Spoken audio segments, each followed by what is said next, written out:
Ice water വേണം, സർബത്ത് വേണം. എനിക്ക് ഐസ് വാട്ടർ മതി കേട്ടോ. ചേട്ടാ എനിക്കൊരു ഐസ് വാട്ടറും ഇവർക്കൊരു സർബത്ത് അടുത്തരടാ കേട്ടോ.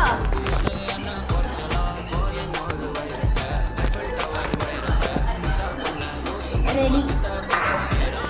നിങ്ങൾ രണ്ടാളും പറഞ്ഞ ഐസ് വാട്ടർ സർബത്ത് ഇതാ കുടിക്കി. എൻ്റെ ice water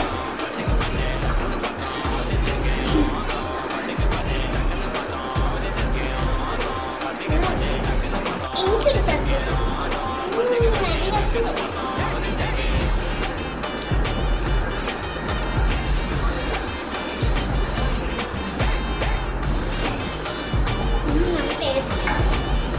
A few moments later. ഇനി മതി. ചേട്ടൻ എത്രയാ? എത്ര രൂപയാ? 2 4 കേട്ടോ. പൊക്കോട്ടോ. താങ്ക് യു ചേട്ടാ, താങ്ക് യു സോ മച്ച്. എടി വാ ചിന്നു, എടി വാ നമുക്ക് പോവാം. ഇനി